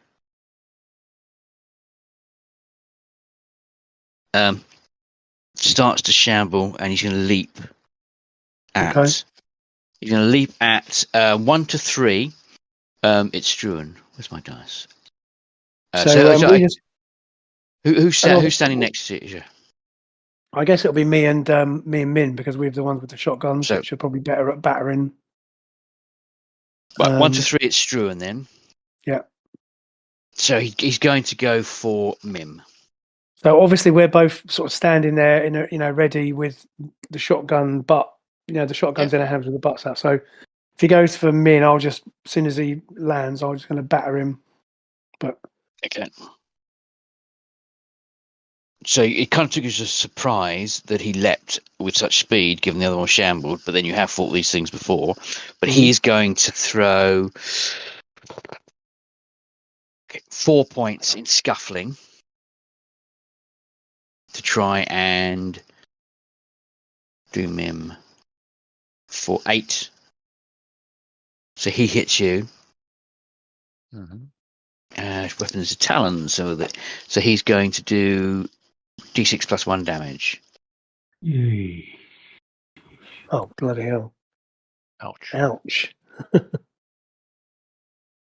And as he's impaling his long claws inside you, his teeth are chattering in a kind of really disturbing way. So you're going to lose your attack this round, taking the 7 points of damage. Struan. Well, I'm just going to start whacking him with the shotgun. Simply put. Yeah. Sorry, where do I take the damage? Is it on health? Health pool. Oof. I hope you've got more health than I've got.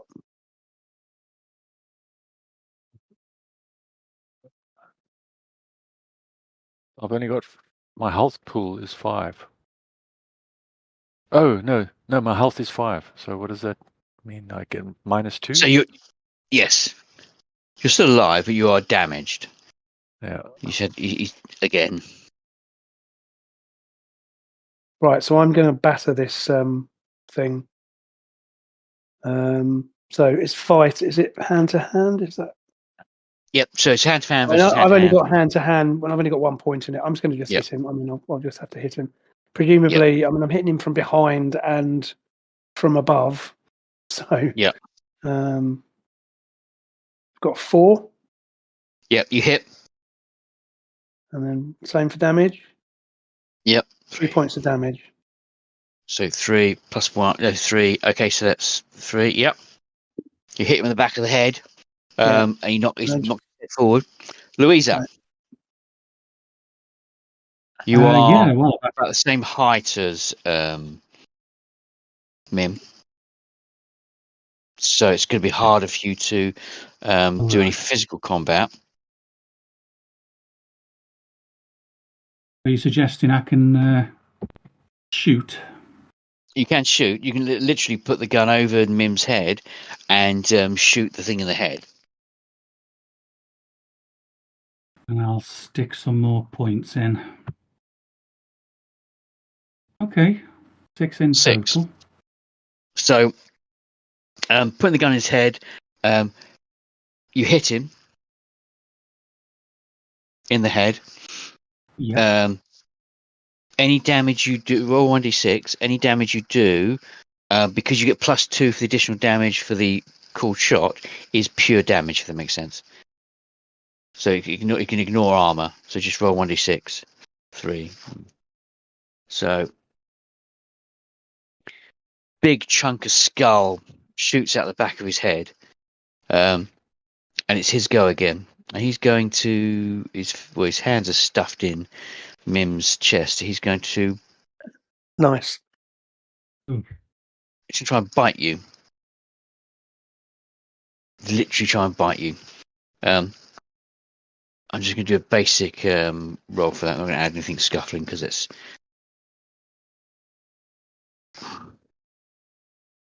So he manages to bite you, and he does 5 points of damage. Jeepers. Yep, 5 points of damage. But you're still alive, but you've been bitten and skewered. Yeah. You can act this round, but that would just be punching. So Struan. Yeah. Well, whacking him again. Okay. Can I try and? I could try and pull him off, but I think the best bet is just to keep. That's not going to do any damage to him, so I think I just have to batter him again. Yep. I'm going to put in. I've got. So I said I've got hand to hand. I've only got 1 point of hand to hand. I'm going to put that 1 point in because I want to make sure I don't cock it up. Right, there we go. So there we go. So 3. 4. So yes, you've hit him. You've got over the threshold. So 1d6 damage. Okay. 3.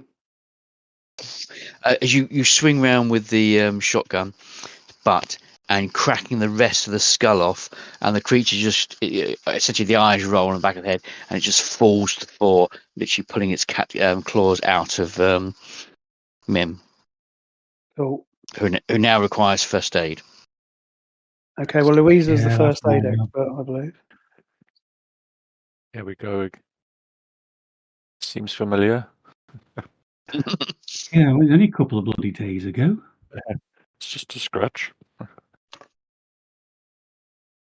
Well, I can stick at least a couple of points in for you. First aid. For every medical point spent, you regain 2 health points. You don't need to roll. You just need to tell me how many medical health points you're throwing in. Oh, right. Tell you what, then let's stick 5 in. Okay, so what are you currently on? -7.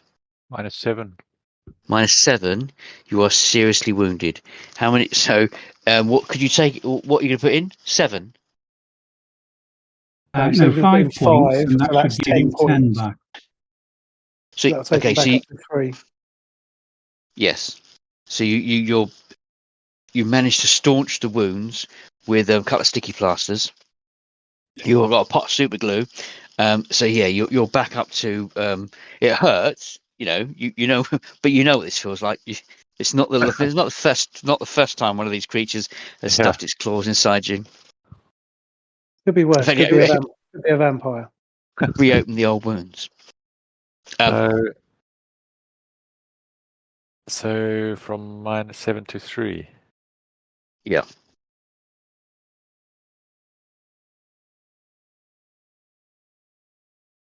Oh, So I need to stop doing this. be less of a what's the word for not a chauvinist, a punch bag.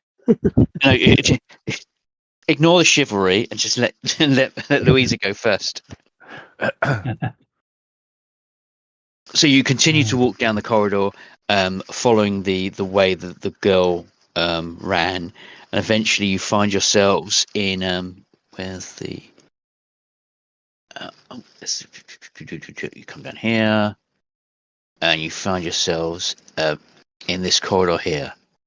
Looking down, you can see Lamb, Roddy, and Standish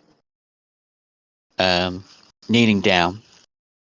No, sorry, not kneeling, sitting at the tables with their hands tied behind their backs and their mouths gagged. floating almost in a white dress with blood stained down the front. You initially at a distance you thought it was part of the design. It's actually blood down the front, and on her chin with a huge fucking vampire teeth and long finger-like claws. And she's kind of alluringly wandering around the room. As you come in, she's standing behind Roddy. "Welcome," she says. "Please enter my lair of your own free will." How far away is she? 1, 2, let's say 15 feet. Okay, because What I'm thinking state do I'm thinking the I think fellas look? she might react less well to the being shot with the shotguns, maybe. Indeed.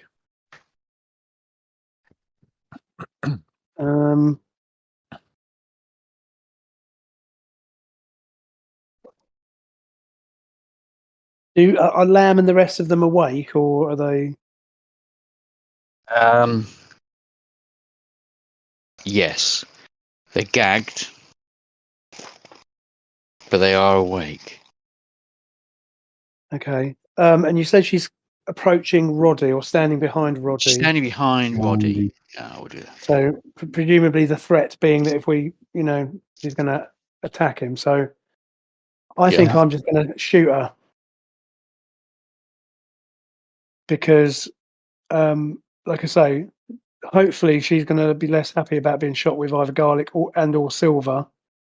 Yep. So I think I'm just going to I've got 2 points in shooting, so I'm going to put both of those into shooting. Yeah. And I am just going to have a go because I think if the closer we get, the worse it's going to get. So, sorry, Roddy. Oh, okay, got a 4. 4. Where is the 5? So, you miss. Ooh. Oops. Okay. Boom, and it just falls short. You just, you fall short. Okay. Oh, wait a minute. So 1, 4, 3. So, Struan, you have got 1 decent shotgun round left. Right. Mim has 3. Yep. Garlic, silver. But... Okay, so does she react to being shot at all, or is she not bothered? As soon as you shoot a miss, she slits Roddy's throat with her long fingernails. Oh well. He's frothing. He can't talk, and you see blood spurting out of his mouth. But he's gone. Oh dear. Okay. Well. Oh well. Ho hum. Didn't like the prick anyway. So, who gets to act next? Ooh. Mim. Let's assume Louisa's going in before Mim. Point. Oh,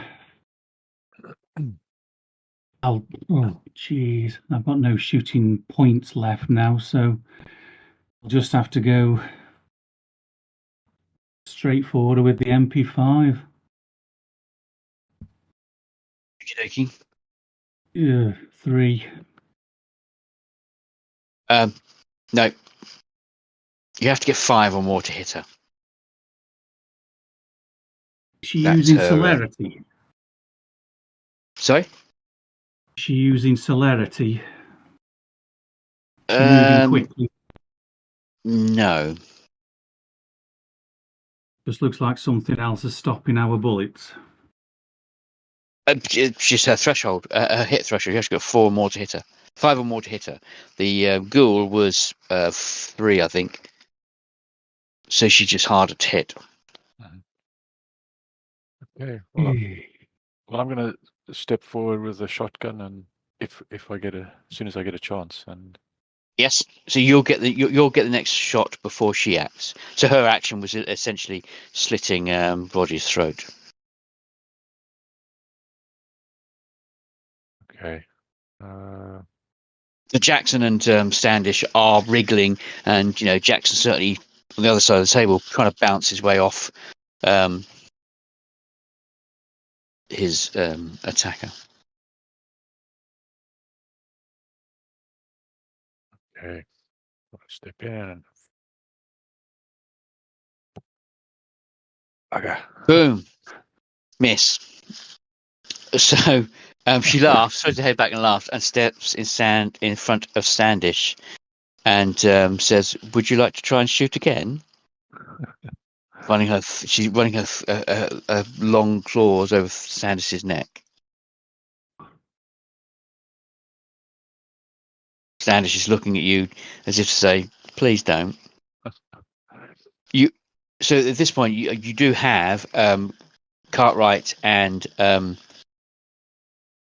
what's her name?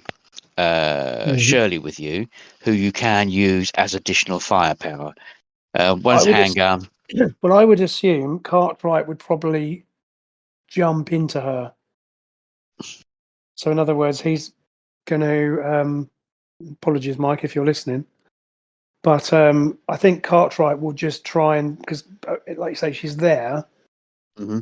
The shooting thing hasn't worked for her, so I think he was just going to try and tackle her. Because I know she's presumably stronger, but he's just going to, rather than take a shot, he's just going to run into her, literally jump into her and try and tackle her away from Standish. Yep.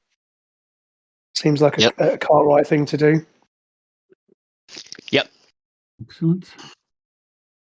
So if you want to roll, make a yeah, if you got the I've got the character sheet here. So hand to hand, I'm assuming. Yep. So he's got hand to hand of 8. So I'm going to put in 3 points of hand to hand for him to hit. So I'm going to do +3. Fuck's sake! Come on. Although he's gone into close range, though, right? So is that what you have to just roll a 5 to hit her? But that's regardless.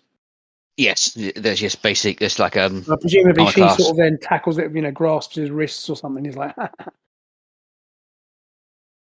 she is go. Yes, I guess mission accomplished in that at least she's distracted from killing Standish. So if she's kind of toying with him, then let me make a quick roll. Okay. And I'm going to put 3 in this. 6. So yes, she has hold of Cartwright's hands as he tried to punch her. But the good news is, yeah, she's got Cartwright's hands, which means her hands are tied up because she's holding on to him. Yeah. So let's have a look and see what Shirley can do given the opportunity. So Shirley has got into hand 4. Yeah, she's only got shooting of 2. I'm going to just. Shirley could, whilst you're all firing and punching her, run around and break one of the chair legs, splintering it to create a stake, if you'd like. Well, that's a good option. Let's do that. And what would you need to do that? Athletics. Okay, so athletics, she's got 5. I'm going to put all of her 5. No, I'm going to put 3 points into it. Yep. Because again, it's not a good idea to burn everything. So your best bet is to put nothing into it. Oh no, athletics, because it's just put everything into, because obviously that it would be then an attack with the stake. Yeah. So this is just the athletics to do what she needs to do to make the stake, right?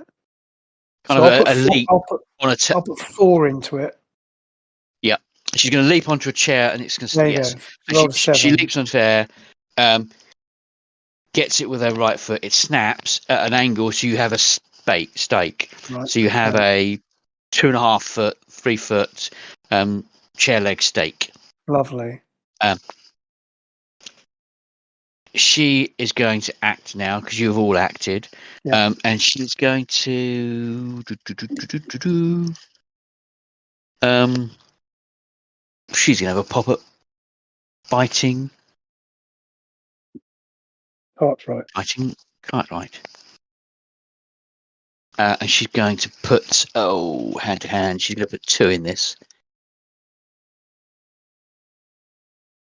Oh, haha. What's Cartwright's hit threshold? Hold on. So she's got 3. Oh. What's the hit through? Oh, 4. So, haha. So she comes down to bite him, and he just manages to move out the way. But that's her action because she's holding on to his arms. So I'm going to I think we should get Dander to move next because she's got the stake. She's got hand to hand of, I think, 4. And I'm going to put all 4 points into the hand to hand. So she's just going to, like you say, the creature's gone to try and bite Cartwright. So Shirley's just going to take the thing and come behind her and just stake her, or try to. Okay. So I'm putting 4 points into it. Another 7. So she hits the creature from the back with a wooden stake. So that's 2. A wooden stake. And Lucy Westra explodes. And yeah, she just says, "That's for Roddy," as she sticks the stake in her. And literally, she just explodes like a blade, like boom. It's just blood everywhere. And there's a sobbing wet dress on the floor. And obviously, then we cut Cartwright and not Cartwright. Jackson and what's her face? As you take the gag off Jackson's mouth. I can only imagine. You took your fucking time. Well, a thank you wouldn't go amiss. I sent you our coordinates weeks ago. We've been busy. You're welcome. Been on holiday, have you? We look at each other sheepishly and go, now you mention it. Don't know what you're talking about, mate. It's a good place to end it. Before we end it, one last thing. I'm going to make sure that I discreetly pocket Roddy's car keys because he's got that cool car, isn't he? WRX, yeah, Subaru. Subaru. So I just discreetly, as I'm sort of cutting him, tenderly cutting him loose, I'm also rifling his pockets to nick his car keys. Yep, and he's got. It would be a shame for that car to go unused, wouldn't it? So. Yeah,